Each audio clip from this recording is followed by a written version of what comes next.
낙서했어? 지금 큰 목소리를 찬양하자고 이렇게 한번 다시 한번 얘기한 건데 목사님이 다시 한번 하겠습니다. 지금 우리가 찬양하는 이 일들이 우리에게 얼마나 중요한지 모릅니다. 마음과 뜻과 정성을 다해서 온 힘을 다해 찬양하는 거예요. 어떤 사람 말합니다. 난 지금 그럴 기분이 아니에요. 그럴 힘도 없어요. 아니요, 오히려 우리가 입을 열어서 찬양하고 노래하고 기도할 때 힘을 부어주십니다. 저절로 하나님께 집중이 되지 않습니다. 지금도 마귀는 우리 안에서 일하고 있어요. 하나님만 일하시는 것이 아니에요. 우리가 주님을 높일 때 걔네들이 너무나 괴롭거든요. 너무나 시끄러운 소리가 지금 들려지는 거예요. 어떻게든 노래를 방해하고 우리 생각을 흐트러뜨리고 하나님께 집중하지 못하게 합니다. 그래서 우리가 찬양하는 거예요. 바로 말씀이 들어가기 너무 어려워서 육신을 가진 사람이기 때문에 한 주간 동안 여러 가지 생각들과 여러 일들 속에서 묻혀있다가 잊어버릴 수 있습니다. 지금 다시 한번 마음을 먹어요. 하나님, 당신은 좋으신 하나님이십니다. 당신이 내게 주신 모든 것들이 선한 것입니다. 주님을 더 알기 원합니다. 주님 그 약속을 이루어 주십시오. 그 마음을 담아서 노래하는 거예요. 좋으신 하나님으로 다시 한번 찬양하겠습니다. 좋으신 하나님, 우리 마음을 다해서 노래합니다. 좋으신 하나님, 좋으신 하나님, 좋으신 하나님, 참 좋으신 나의 하나님, 나의 하나님. 한 번 더 참 좋으신 우리 하나님, 참 좋으신 우리 하나님.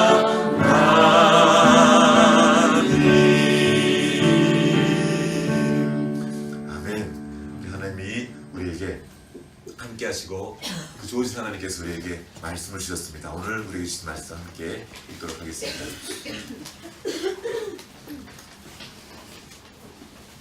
마태복음 6장, 마태복음 5장부터 7장까지 이렇게 이어져 있는 그 말씀들은 산상수훈이라고 부르죠. 예수님이 산 위에서 하신 보배와 같은 말씀, 교훈들, 예수님 말씀 중에서 너무나 중요한 그 말씀들을 이렇게 모아놓은 설교라 그래서 사람들이 산상수훈이라는 별명을 붙여줬어요. 그 산상수훈 중에서도 그 앙꼬어 같은 아주 중심부에 있는 그 말씀입니다. 산상수훈의 많은 부분들이 기도에 관한 얘기가 되어 있는데 그 중에서도 핵심에 해당되는 부분입니다. 자, 마태복음 6장 5절부터 15절까지의 말씀을 교독하도록 하겠습니다. 그리고 마지막 절은 함께 읽겠습니다. 형제가 먼저 읽겠습니다. 시작. 또 너희는 기도할 때 외식하는 자와 같이 하지 말라. 그들은 사람에게 보이려고 회당과 큰 거리 어귀에 서서 기도하기를 좋아하느니라. 내가 진실로 너희에게 이르노니 그들은 자기 상을 이미 받았느니라. 너는 기도할 때 내 골방에 들어가 문을 닫고 은밀한 중에 계신 내 아버지께 기도하라. 은밀한 중에 보시는 내 아버지께서 갚으시리라. 또 기도할 때에 이방인과 같이 주문 구원하지 말라. 그들은 말을 많이 하여야 들으실 줄 생각하느니라. 그러므로 그들을 본받지 말라. 구하기 전에 너희에게 있어야 할 것을 하나님 너희 아버지께서 아시느니라. 그러므로 너희는 이렇게 기도하라. 하늘에 계신 우리 아버지여, 이름이 거룩히 여김을 받으시오며 나라가 임하시며 뜻이 하늘에서 이루어진 것 같이 땅에서도 이루어지이다. 오늘 우리에게 일용할 일용할 양식을 주옵시고 우리가 우리에게 죄진 자를 사하여 준 것 같이 우리 죄를 사하여 주시옵고 우리를 시험에 들게 하지 마시옵고 다만 악에서 구하시옵소서. 나라와 권세와 영광이 아버지께 영원히 있사옵나이다. 아멘. 너희가 사람의 잘못을 용서하면 너희 하늘 아버지께서도 너희 잘못을 용서하시려니와 함께 너희가 사람의 잘못을 용서하지 아니하면 너희 아버지께서도 너희 잘못을 용서하지 아니하시리라. 아멘. 하나님께서 당신의 백성들에게 명령하셨습니다. 내가 거룩하니 너희도 거룩하라. 그러면서 그들에게 돌판 2개에다가 말씀을 새겨주셨죠. 첫 번째는 이번에 어저께 아이들 외우던데 외운 십계명의 첫 부분 1절부터 4절까지죠. 하나님과 사람과의 관계 속에서 있는 이야기들, 또 나머지 5계명부터 마지막까지는 사람과 사람 사이에 있는 여러 가지 약속이 있는 계명들을 주셨습니다. 이것을 우리는 10계명이라고 부릅니다. 그런데 우리 현실은 어떻습니까? 신앙이 있다고 해도 10계명을 다 지킬 수 있는 사람은 없습니다. 아무도 없어요. 자신의 의지와 노력을 다해보지만 하나님의 거룩함에 이를 수 있는 사람은 아무도 없습니다. 첫 번째는, 그 이유는 첫 번째로 우리의 죄성 때문이죠. 우리 안에 죄가 있어서 그거를 싫어해요. 기뻐하지 않아요. 다음으로는 우리 잘못도 있지만 마귀가 우리를 그걸 못하도록 끝까지 달려들어서 괴롭힙니다. 못하게 하는 거예요. 사단이 세상과 손을 잡고 우리의 육체를 사로잡아서 무너뜨리려고 호시탐탐 기회를 노리고 있고 유혹하고 시험합니다. 사단의 이 계획적이고 집요한 공격을 막기 위해서 가장 시급한 일은 먼저 말씀을 아는 거예요. 진리를 듣는 것입니다. 그리고 그 다음에 함께 이어져 들 것이 기도하는 겁니다. 진리를 알아도 내 힘으로 그거를 따를 힘이 없기 때문에 기도하는 거죠. 이 기도를 하나님께서 우리에게 주셨습니다. 우리가 기도하면 사단의 동네에서 난리가 납니다. 쟤네들 또 기도한다, 큰일 났다, 우리 다 죽었다. 그래서 그들이 한 일이 있습니다. 기도하지 못하게 하는 거예요. 무슨 수를 써서라도 기도만은 안 돼. 기도만은 안 돼. 제발. 재밌는 것을 주기도 해요. 재밌는 것거리. 게임도 주고, 드라마도 주고, 재밌는 소설도 주고, 또 너무 바쁘게 합니다. 회사 일을 막 바쁘게 해요. 이 일을 막 바쁘게 해가지고 정신없이 해서 기도 못하게 합니다. 어떤 때는 막 좋은 것도 줘요. 복을 줘요. 잘 되게 해요. 막. 어쨌든 기도만 안 하면 돼요. 왜냐면 기도하면 큰일 나거든요. 우리는 그 사단의 모략과 계획 속에 살아가고 있습니다. 여러분 기도 어려우시죠? 걔네들이 뒤에 있는 거예요. 물론 우리의 약함과 우리의 부족함도 있습니다. 그걸 알고 걔네들이 공격합니다. 기도 못하게. 우리가 기도하지 않고 지내면 원수들의 동네에서는 잔치가 벌어집니다. 완전히 자기 세상이 되기 때문입니다. 사실 우리는 하나님의 군대예요. 하나님이 이스라엘 백성들을 애굽에서 끌어내실 때 사실 아직 오합지졸이죠. 노예였죠. 바로 직전까지. 노예에서 끌어내는 그들 하나님은 여호와의 군대라고 불렀습니다. 하나님 우리를 노예 상태에서 자유케 하셨어요. 자유케 된과 동시에 우리는 하나님의 군대로 준비되고 있는 겁니다. 군대는 깨어 있어야 되고 그 깨어 있음은 기도를 통해 나타납니다. 근데 깨어 있지 않는 그 군인은, 파수꾼이 깨어 있지 않으면 그거는 반역죄예요. 반역죄. 작은 죄가 아니라는 거죠. 크고 무거운 죄임에도 불구하고 우리에게는 그 감각이 없어졌습니다. 그 감이 사라졌어요. 왜요? 지금 마귀가 그거 하고 있는 거예요. 기도 안 해도 괜찮도록 계속 이야기를 하고 있고 사회를 그렇게 움직이게 합니다. 아니에요. 그래서 사무엘은 말했죠. 내가 기도하기를 쉬는 죄를 범하지 않겠다. 이렇게 들어가면 이제 우리는 무거워집니다. 내가 또 기도 못했는데 또 죄진, 이거를 또 사단이 원해요. 주님께서 우리에게 주신 것은 이 기도를 선물로 주신 겁니다. 자녀에게 주신 특권이에요. 우리 그 모든 어려움들을 가지고 나의 부족함과 나의 실패마저도 가지고 하나님께로 나아갈 수 있습니다. 이게 우리에게 주신 은혜예요. 하나님, 제가 그렇게 실패했네요. 그렇다고 제가 물러가지 않겠습니다 하고 즉시 나아가는 거예요. 그러면 즉시 와서 들으시는 겁니다. 내가 너의 신음소리도 듣는다. 하나님을 향해 하는 모든 것들을 하나님을 향하는 기도가 될 수 있어요. 기도에 여러 가지 이야기들이 있지만 일단 기도하는 거예요. 하나님 앞으로 나아가는 겁니다. 우리가 기억해야 될 또 한 가지 사실은, 기도는 하나님의 선물인 동시에 준엄한 명령이라는 겁니다. 기도해라. 기도해라.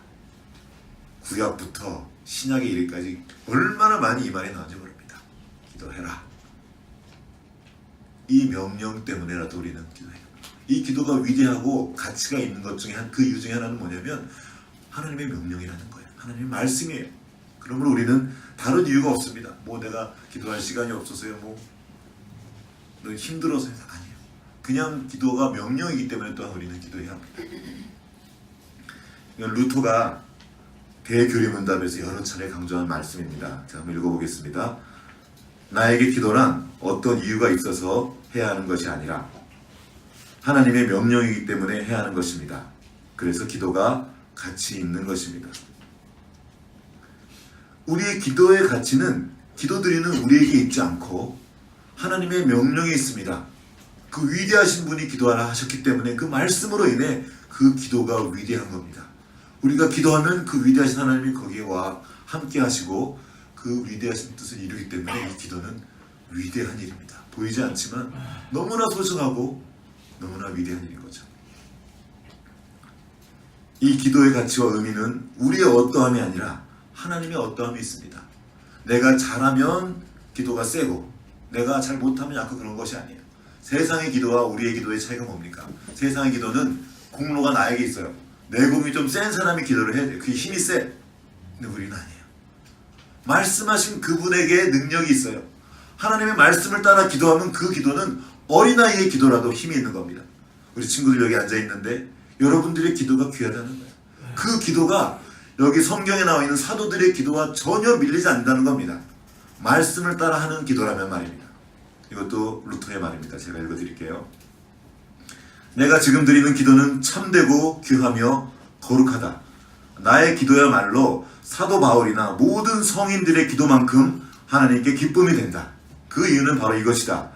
그들이 나보다 인격적으로는 거룩할지 모르나 계명에 있어서는 그렇지 않기 때문이다.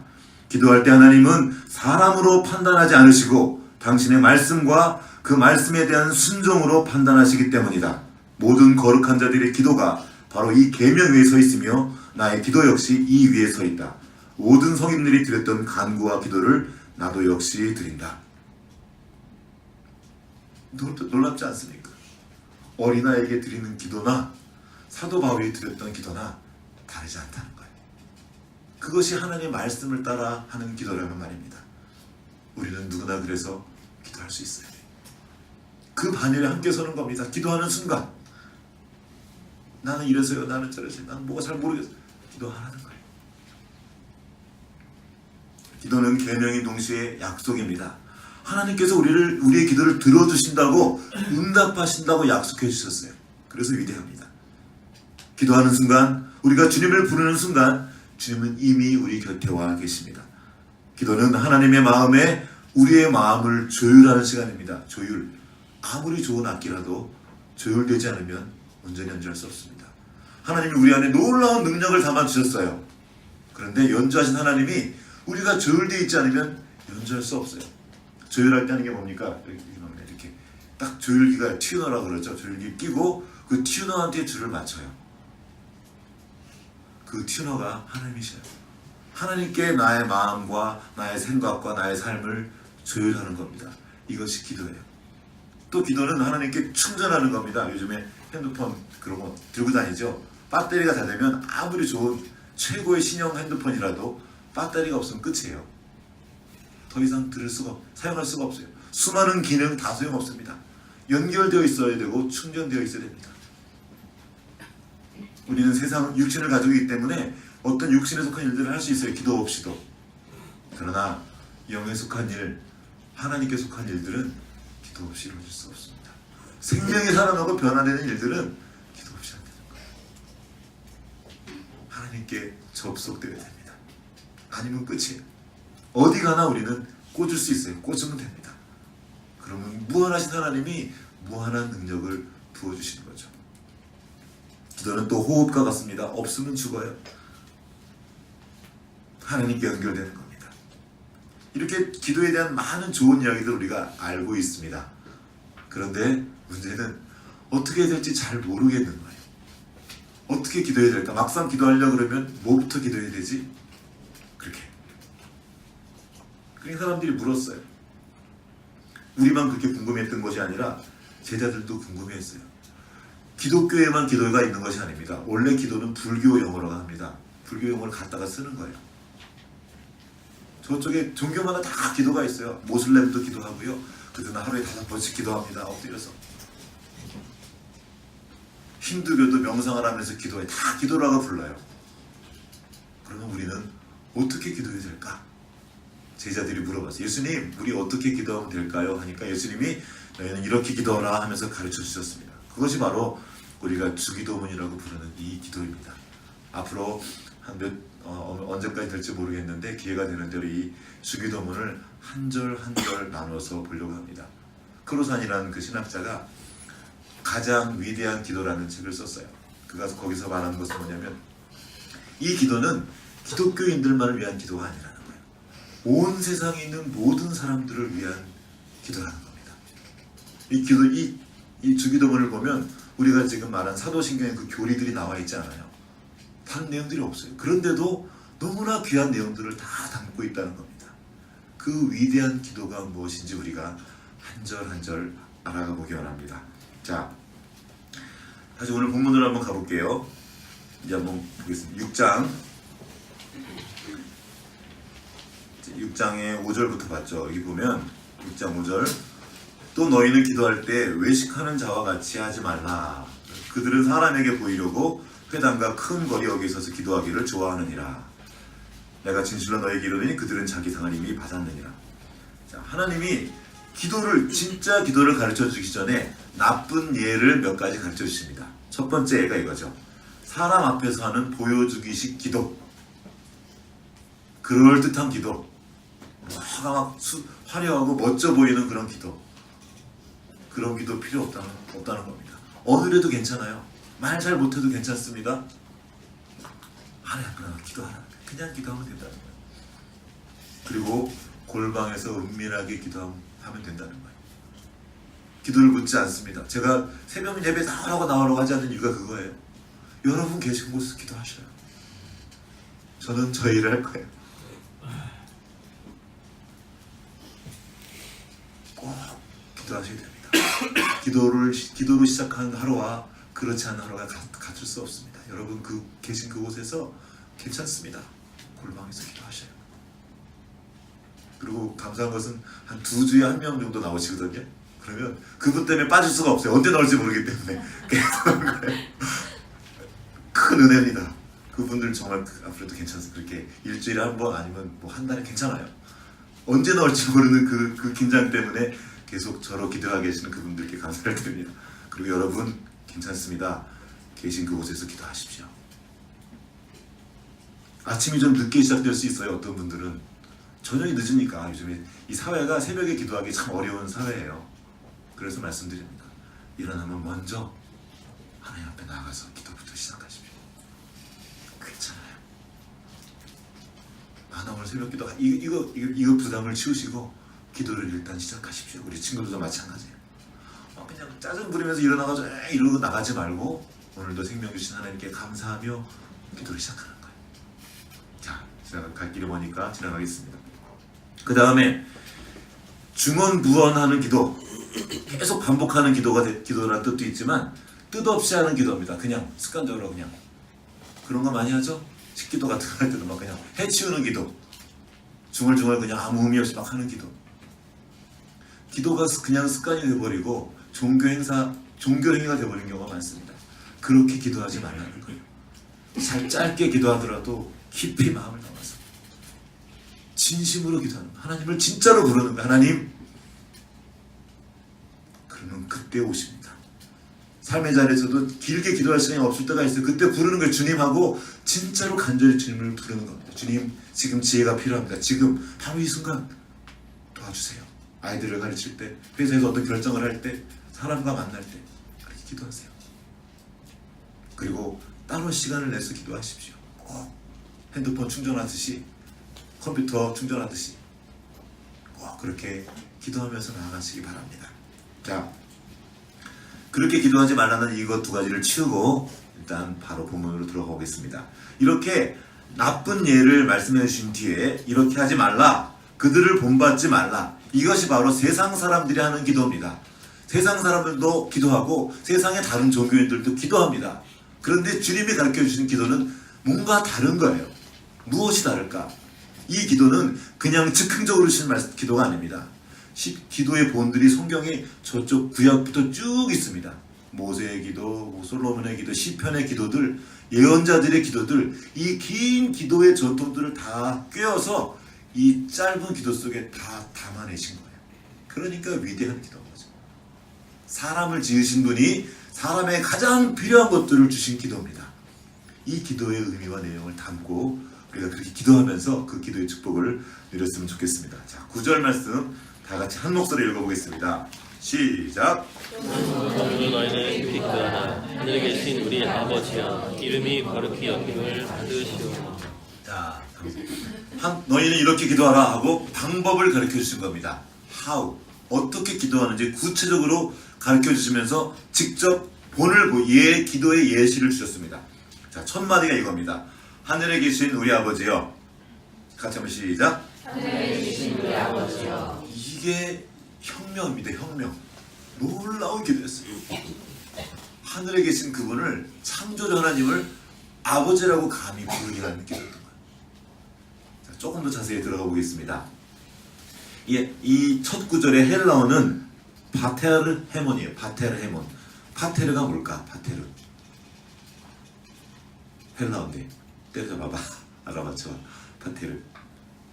자, 죄송합니다. 파더의 아빠, 아버지. 여기는 하늘에 계신 우리 아버지지만 첫 단어가 아버지입니다. 아버지 그러시작하는 거예요. 아버지, Father of us. 아버지, 우리의 아버지 그런 거죠. 예수님은 아버지라는 말로 기도를 시작하게 하십니다. 아버지를 부르고 시작하는 거죠. 내가 기도하는 분이 누구인지 알게 하는 거죠. 어떤 사람들은 그냥 이렇게 넋두리한 것처럼 기도해 뭐가 어떻고 뭐 이렇게 멋있게 하는 기도를 할 수 있어요. 그런데 그건 대상이 없어요. 우리의 시작은 아버지를 부르는 거예요. 나를 부르시고 나를 창조하신 그분이 나의 아버지이십니다. 나의 기도를 들으시는 그분이 나의 아버지라는 거예요. 그러면서 기도가 시작됩니다. 옛날에는 이 말이 그렇게 문제가 되지 않았어요. 요즘에는 아주 큰 문제가 되고 있습니다. 가부장적인 그 시대에는 아버지라고 부르는 거니까. 지금처럼 페미니즘이 막 세고 여성들의 지위가 올라가는 지금은 왜 아버지입니까? 하고 묻는 거예요. 여러분 별로 없죠? 이거 심각한 질문이 여기저기서 많이 나왔어요. 이게 어떻게 가장 위대한 기도가 가부장적이며 남성 본위적인 칭호로 시작할 수 있는가? 라고 질문하는 거예요. 자, 묻습니다. 하나님이 남자입니까? 어떤 것 같아? 수아나, 하나님 남자인 것 같아? 여자인 것 같아? 그렇지. 모르는 게 맞아요. 우리가 생각하는 방식으로는 하나님의 성별을 알 수 없습니다. 이런 사람의 예로 우리가 생각하는 거죠. 그러니까 그냥 기도할 때 창조주 하나님, 영이신 하나님 이렇게 기도하면 좋을 텐데 하나님은 예수님이 그렇게 하지 않고 아버지라고 부르십니다. 또 아니면 그냥 편하게 주여 그러셨는데 그것도 아니에요. 아버지라고 부르셨습니다. 자, 집에서 보통 일반적으로 다 그런 건 아니지만 아이들의 요구들을 잘 들어주는 게 아버지입니까? 어머니입니까? 엄마들이 많이 그래요. 우리도 급할 때는 엄마를 많이 접근합니다. 그리고 진짜 필요한 거 있을 때는 아빠보다는 엄마한테 살짝 이렇게 얘기하는 경우도 많이 있습니다. 물론 이것은 전부 다 그런 것은 아닙니다. 가정마다 다르지만 일반적으로 어머니가 아이들을 더 위하죠. 그러면 이왕이면 어머니가 좋지 않겠습니까? 우리 어머니하고 이렇게 기도하기 좋지 않겠습니까? 그런데 예수님은 아버지라고 하셨습니다. 왜? 실제로 저쪽 카톨릭에서는 이 어머니에 대한 느낌이 크기 때문에 성모 마리아여 하고 기도해요. 성모님 하고. 왜냐면 엄마가 친근하니까. 이거는 사람의 생각인 거예요. 하나님이, 예수님이 직접 가르쳐 주신 겁니다. 하나님을 아버지라고 부르는 게 맞습니까? 아까 질문한 그 남성인가 여성인가? 하나님은 성이 없지 않습니까? 우리가 여기서 이해할 것이 뭐냐면 은유입니다. 성경의 많은 말들이 은유로 되어 있습니다. 은유가 뭔지 설명해봐라, 강하나. 은유가 뭐야? 배우지 않았어? 실제로 그런 건 아닌데 빗대어서 표현하고. 고맙습니다. 실제로 그런 게 아닌데 빗대어서 예를 들어서 설명한 거죠. 맞습니다. 성경에는 엄청난 것들이 다 은유로 되어 있습니다. 왜냐하면 하나님을 우리가 어떻게 알죠? 보이지 않는 하나님이에요. 그 하나님을 설명할 길이 없기 때문에 하나님을 다른 말로 표현해서 설명합니다. 은유로 가득해요. 이 은유는 시적인 표현일 뿐만 아니라 우리의 삶에서도 얼마든지 쓰는 말들입니다. 이 은유적인 표현이 너무 많아요.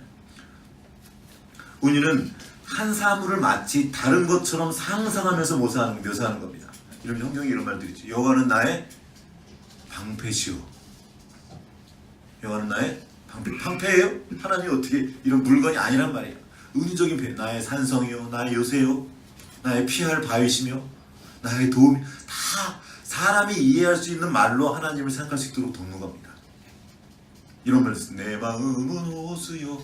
중학교 때 이거 소풍 갔다 이거 불렀다가 아주 지금까지도 회자되고 있는 그 너무 좋아하시는데 그러지 마세요. 어디 가서 어서 저 이런 가곡입니다. 중학교 2학년 때 지금도 그 노래 부른 사진이 이렇게 있어요. 중학교 때 누가 찍어준 사진이 이 모양이 이렇게 돼 있어요. 이렇게 내 마음은 호수요 어서 저오. 말이 돼요? 내 마음이 호수예요? 거기 저 배를 저어 올 수 있어요? 야 말도 안 돼 거짓말하지 마. 이러면 그 사람 어떻게 되는 거예요?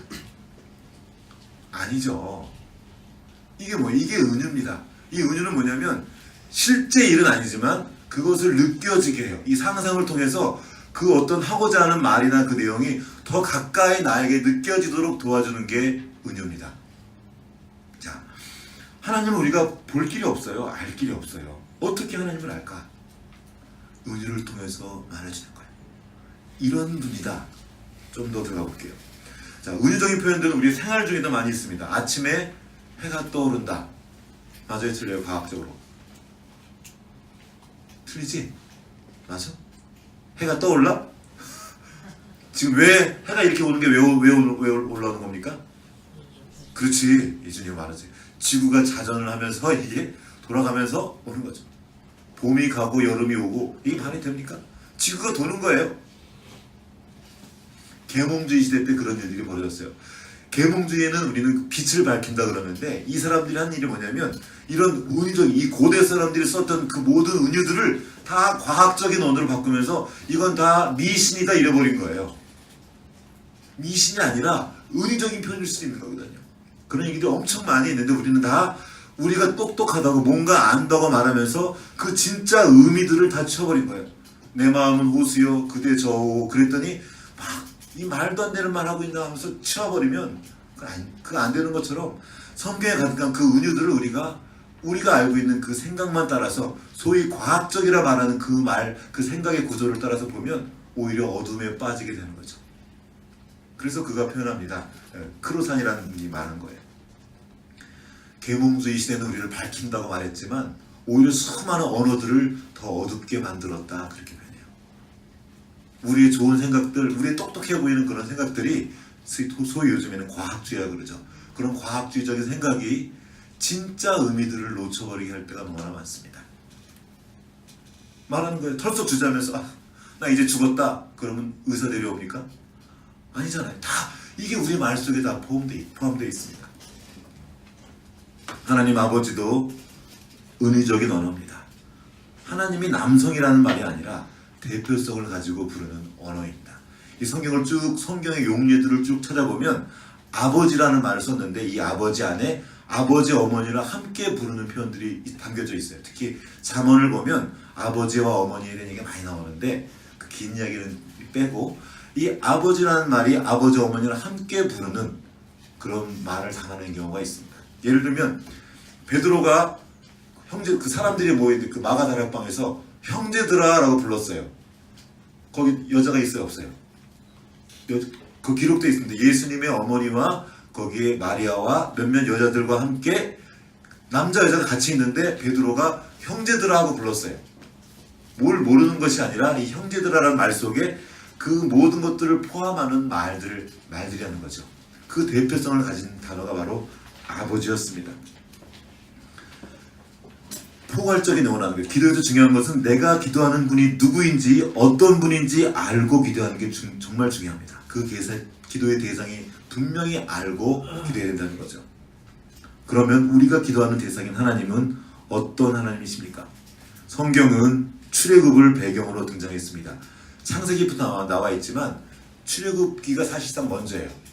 모세가 나중에 썼으니까 광야의 창세기 기록한 거거든요. 그러니까 출애굽기로부터 시작된다고 보면 됩니다. 그 시대는 애굽, 제국, 그 다음에 저쪽에 아수르, 바벨론 이런 것들이 막 일어나던 제국이 시작되던 시대였습니다. 제국의 특징이 뭐죠? 피라미드 구조입니다. 맨 밑에 누가 있죠? 노예. 그 위에 평민, 그 위에 귀족 계급, 그 다음에 제사장 계급, 그 위에 왕, 이렇게 피라미드 계급으로 되어 있어요. 이 피라미드를 구성하는 가장 기초는 가장 아래에 있는 노예들과 평민들이었습니다. 그런데 얘네들이 꿈틀거리고 자기들의 그 권리를 주장하기 시작하면 위에 있는 사람들이 어떻게 됩니까? 아주 힘들어져요. 그래서 이 사람들이 만들어냈습니다. 신의 세계도 계급이 있는 것처럼 만들었어요. 이것은 모든 종교가 다 그렇습니다. 저쪽에 인도에도 가도 그래요. 신도 계급이 있어요. 높은 신, 낮은 신, 뭐 이런 식으로. 그래서 그런 똑같이 너희들도 그런 계급이 있는 걸 당연하도록 만들었습니다. 그래서 너희가 노예로 사는 건 네 운명이다 이렇게 표현한 거예요. 그냥 거기 그렇게 살라고. 그런데 출애굽기가 어떻게 시작됩니까? 나는 히브리인의 하나님이다. 히브리인들이 노예였거든요. 나는 노예들의 하나님이다 이러고 시작해요. 내가 너희들의 기도를 듣는다. 내가 너희 편이다. 출애굽기 2장에 나와있죠. 마지막 절에 하나님이 그들의 신음소리를 들으시고 살피사 그런 말이 나옵니다. 시작부터 다릅니다. 하나님이 오셔서 전혀 다른 이야기를 써내려 가시는 거예요. 그리고 그들에게 말씀하시죠. 세상은 강자의 하나님입니다. 세상의 신은 누가 더 센가? 누가 더 강한가? 강한 사람의 편을 들어주죠. 그 신은. 근데 성경의 하나님은 약한 사람의 편을 들어주고 심지어 아무 가치도 없다고 말하는 노예들의 하나님이라고 하시면서 시작하는 거예요. 더 나아가서 내가 그들의 아버지다. 내가 너희들의 아버지가 되겠다 말씀하시는 거죠. 이 아버지 안에는 그냥 우리가 말하는 육신의 아버지라 말고 또 다른 뜻도 있습니다. 그 고대 세계에서는 옛날에는 아버지라 하면 그 집안을 이끄는 사람 또는 그 단체 전체를 부양하는 사람, 책임진 사람을 또한 아버지라고 불렀습니다. 한 가정의 전체 살림을 도맡아 하는 사람이죠. 한마디로 말하면 집주인인 거죠. 우리의 주인 되시는 아버지, 모든 것을 다스리시는 분, 그리고 정돈하시는 분, 관리하시는 분, 그런 표현이 담겨져 있는 겁니다. 우리나라 말에 우리나라 말이 아니죠. 수신제가 지구평천하는 우리 그 말이 있습니다. 수신은 몸을 닦는 거고 제가는 정돈하는 건데 이것도 가지런히 하는 거랍니다. 뜻이 가진 의미가. 먼저 자기를 닦고 이 가지런히 하고 다스리는 거죠. 자, 한번 우리 집안으로 이야기를 한번 가져오 보겠습니다. 우리 집안에 어떤 자식은 똑똑하고 어떤 자식은 약간 부족하다고 칩시다. 그러면 보통 어떤 일이 일어나죠? 밖에 나가서 잘하는 자식을 자랑할 수는 있지만 약간 그 부족한 자식을 더 보살피는 경우가 많이 있습니다. 어떤 가정을 봤는데 동생은 아주 똘똘한데 형님이 좀 몸이 이렇게 안 좋아. 약간 장애를 가지고 있어요. 그러니까 부모님이 이 약간 부족한 형님한테 모든 걸 집중하는 거예요. 그러니까 동생이 불만이 많아. 아빠는 차별한다고 형님만 위한다고. 우리 친구들도 그럴 때 있죠. 엄마는 누구만 좋아해. 누굴 차별해. 차별이 아닌 거죠. 이 제가란 말 속에 담겨진 건 뭐냐면 좀 낮은 것은 높여주고 너무 튀어나온 건 낮춰주고 너무 교만해지면 망하거든요. 이 조절들을 해주는 겁니다. 하나님이 그 일을 하셔요. 아버지 되신 하나님이 저 너무 세서 교만한 것들은 좀 눌러놓으시고 이 누르는 게 나쁜 일이 아니라는 거죠. 또 저쪽 낮게 있는 저 약한 사람들은 높여주시고 그 일들을 하신다는 겁니다. 하나님은 피라미드 세상에서 유난히 기죽어 살고 사람 대접받지 못했던 사람들이 인간 대접받도록 도와주셨어요. 잘난 것들은 좀 눌러주고 약한 것들은 북돋아주고 이것이 아버지의 마음이죠. 하나님은 아버지라고 부를 때는 이런 여러 가지 뜻이 담겨져 있습니다. 생명을 주신 분, 창조주로서 나에게 생명의 씨앗을 주신 아버지, 창조주로서의 하나님, 보호해 주시는 분, 부양해 주시고 필요를 채워주시는 분, 또 아버지시기에 내 아픈 것을 알고 삶의 본을 보여주시는 분, 모든 어지러진 것들의 질서를 잡으시는 분, 이 아버지 한마디 안에 다 담겨져 있습니다. 조금 더 나오겠습니다. 그 다음에 또 말이 아버지는 아버지인데 우리 아버지입니다. 아버지 그 다음에 우리란 말 썼죠. 하나님은 예수님은 나의 아버지이기도 하십니다. 하나님은 그런데 나의 아버지가 분명한 하나님을 향해 우리 아버지라고 부르게 하십니다. 왜 우리 아버지라고 기도하라고 하셨습니까? 여기 있는 이 우리란 말 중에는 이 우리 중에는 내 마음에 맞는 사람만 있지 않습니다. 나를 아프게 하는 사람도 있고 나를 짜증나게 하는 사람도 있습니다. 짜증나 너무 있으면 짜증나. 종종 우리 집안에서 들은 얘기예요. 자기 애끼인데도 자꾸 나를 짜증나게 해요. 누군가 있는 거예요. 가까운 사람 가운데 마음이 안 맞는 거죠. 그런데 우리가 하나님을 우리 아버지라 부르는 순간 그 사람이 내 형제임을 고백하는 겁니다. 하나님을 우리 아버지라고 고백하는 것은 위험한 일입니다. 어떻게 보면 내 마음에 맞지 않는 사람도 하나님이 사랑하신다는 것을 인정하는 거예요. 인종과 문화, 피부색이 달라도 다 하나님의 자녀입니다. 하나님이 지켜주시지 않으면, 하나님이 허락하시지 않으면 그는 여기 있을 수가 없어요. 또 더 나아갑니다. 하나님 우리 아버지 이 말은 나와 삶의 방식이 다른 사람까지도 내 삶에 받아들일 수 있다는 고백이 됩니다.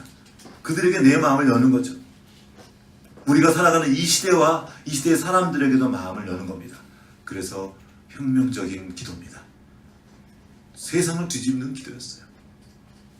여러분, 이 기독교가 어떻게 발전되었습니까? 얼마나 많은 사람들이 기독교를 핍박하고 박해했습니까? 그런데 그들을 향해 우리 아버지라 그러는 거예요. 그들이 놀란 거죠. 저 사람들은 도대체 어떻게 됐길래 이렇게 핍박을 하는 나를 위해 기도할까? 이토록 박해하는 나를 사랑한다고 말할 수 있을까? 왜 저들은 저항하지 않지? 이 기도 때문입니다. 우리 아버지. 우리 아버지. 지금 온 나라가 사실 지금 나눠져 있습니다. 여러분 SNS를 돌아다니다 보면 이 동과 서의 나름이 생각보다 셉니다. 진보와 보수의 갈등이 이 골이 얼마나 그렇게 큰지 모르겠어요. 제가 모이는 목사님들이 모이는 제 동기 모이는 동기 모임방이 있어요. 거기에도 친구들인데 어느 친구는 약간 진보적인 그런 성향을 가지고 있고 목사님들이 어떤 친구는 아주 보수적인 거기서 딱 한 번 붙으면 살벌합니다. 어떻게 이렇게 다르지? 세대와 세대 간의 갈등이 얼마나 큰지 아십니까? 이 골은 사실 지금 이미 강을 건넜어요. 너무 멀어져가지고 해결 방법이 보이지가 않습니다. 남북통일 얘기하는데 어떤 한 분이 그 남북관계에 대해서 이렇게 지금 강의하고 다니시는 그분과 개인적으로 이렇게 밥 먹을 기회가 있어서 듣는데 그분이 말하신 거예요. 교회만 하나 돼도 그 일은 될 것 같습니다. 교회만. 그러면 먼저 말하는 거예요. 남쪽이 먼저 하나 되어야 북쪽과 하나 될 수 있는데 남쪽이 도무지 하나가 안 된다는 거예요. 그럼 남쪽이 하나가 안 되는 양쪽 리더가 누구냐면 둘 다 교회예요. 둘 다 교회. 그분이 하는 거 그분 집사님이셨거든요. 아니 목사님 좀 그런데 교회만 하나 돼도 우리가 남북 통일이 더 어렵지 않을 것 같다고. 목사님들만 하나 돼도 우리는 주기도문의 이 첫 번째 단어를 넘어가지 못하는 거. 첫 번째 문장을 우리 아버지. 자, 멀리 갈 거 없어요. 우리 가족, 우리 공동체, 나와 사는 그 사람들. 쟤는 왜 저러지? 쟤는 왜 저러지? 그 사람들을 받아들이는, 그들 향해 마음을 여는 거예요. 이렇게 기도하라고 예수님이 명령하신 거예요. 우리다. 이 지구는 하나입니다. 밖에서 보면 그냥 하나야, 하나. 그 하나인 지구 안에서 치고받고 싸우고 우리가 되지 못하는 거죠. 우리 생각에 없어졌으면 하는 그 사람도 하나님의 자녀입니다. 하나님은 그의 아버지도 되십니다. 나를 사랑하신 하나님은 그도 사랑하십니다. 이것을 인정하는 것이 믿음의 성숙이고 이것이 바로 예수님께서 우리에게 가르쳐 주셨던 바로 기도입니다. 좀 더 나아가면 하나님은 모든 생명을 운명 공동체로 만드셨습니다. 우리가 자연을 파괴하면 자연이 우리를 파괴합니다. 지금 온 이 지구가 그냥 아파하고 있어요. 그것으로 인해서 우리가 피해를 입어요. 나무를 막 베어가면 섬이 하나가 없어집니다. 문명이 하나 없어지기도 해요.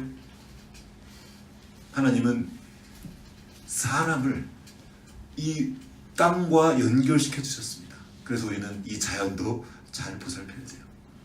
기독교인들이 마구 이 자연들을 황폐하고 다니는 일이 얼마나 많은지 모릅니다. 생각해야 된다는 거죠. 바울도 실제로 그 일들을 성경에서 기록했습니다. 바울이 아빠, 아버지라고 하나님을 부르게 하죠. 그리고 그 바로 뒤에 이어서 우리의 범위를 피조세계 전체로 넓혀줍니다. 로마서 8장 22절과 23절 말씀을 제가 읽어보겠습니다.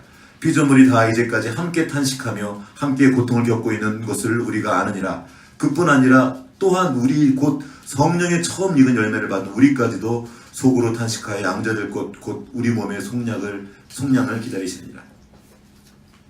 피조물이 전부 우리가 하나님 앞으로 돌아가는 것을 기다립니다. 우리가 온전히 하나님의 자녀가 될 때 피조물이 온전히 된다. 그들도 아파한다는 거예요.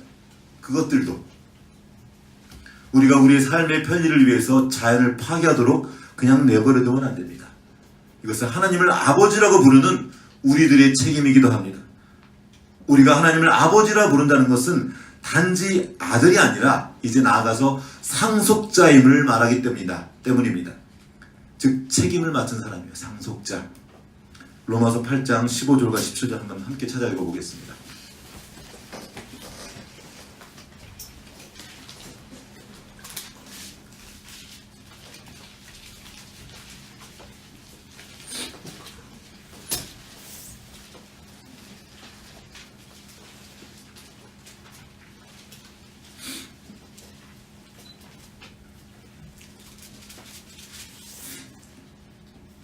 하시겠습니다. 시작. 너희는 다시 무소한 종의 영을 받지 아니하고 양자의 영을 받았으므로 우리가 아빠 아버지라고 부르짖느니라. 성령이 친히 우리의 영과 더불어 우리가 하나님의 자녀인 것을 증언하시나니 자녀이면 또 상속자 곧 하나님의 상속자요 우리가 함께할 상속자니 우리와 그와 함께 영광을 받기 위하여 고난도 함께 받아야 아빠 아버지 불렀고 우리는 이제 자녀가 될 뿐만 아니라 상속자가 되었습니다. 자녀가 된다는 것은 노예의 신분에서 자유인이 된다는 겁니다. 이 자유인이 된다는 것은 내 마음대로 다 한다는 말이 아니에요. 진리가 너희를 자유케 하리라. 내가 자유인이 되었는데 이것은 자유인이 됨과 동시에 책임이 생깁니다. 그전에는 노예들은 전쟁에 안 나가도 돼요. 아니 못 나가요. 근데 자유인이 되면 시민이 되면 전쟁에 나가야 될 책임이 생깁니다. 내가 상속해야 할 그 상속자를 그 모든 것들을 다스려야 될 책임이 생기는 거죠. 우리는 하나님의 자녀로서 우리와 다른 사람들 뿐만 아니라 우리가 살아가는 이 세상과 이 모든 자연 만물들을 잘 다스릴 책임을 가지고 있게 됩니다. 이것이 예수 그리스도를 통해서 우리가 얻은 권리이며 지금도 성령께서 끊임없이 증명해 주신 겁니다. 아빠 아버지라고 불러라. 그것은 동시에 상속자임을 의미하고 이것은 우리의 책임도 동시에 말해주고 있습니다. 무한 이기주의가 판을 치는 시대입니다. 어떤 나쁜 일이 생기면 그냥 나만 아니면 돼 그런 마음이 있어요. 이것이 우리 이 사회 가운데 있습니다. 세월호 사건도 그렇고 어디 불난 일들, 어디 사고 난 일들 그냥 나만 살아있어. 아이고 다행이다. 아이고 다행이다가 아닙니다. 우리는 이 시대의 아픔들을 끌어안을 책임을 가진 사람들입니다. 내가 살아가는 이 땅, 이곳 사람들. 성경은 항상 그곳 사람들과 함께 움직입니다. 아브라함은 그 땅 사람들에게 겸손했고 그 땅 사람들과 관계했어요. 우리가 살아가는 그 모든 곳에 있는 그 사람들을 섬겨야 될 사람들이고 그들은 모두 우리입니다. 우리가 하나님을 우리 아버지라고 고백하는 순간 우리는 나보다 못한 사람을 품고 그들을 섬기고 가야 되는 책임까지 또 맡았다는 이야기입니다. 오늘날 왕따 문화가 가득합니다. 옛날에는 여러분 깍두기 아세요? 깍두기? 너희들 모르지? 먹는 깍두기 말고 모르지? 게임할 때 우리 편 저쪽에 가위바위보에서 한 명씩 들어가는데 한 명이 남아요. 그럼 그때 깍두기를 해요. 그 깍두기는 보통 잘 못하는 사람, 힘이 제일 약하고 어린 동생들을 깍두기를 껴줘요.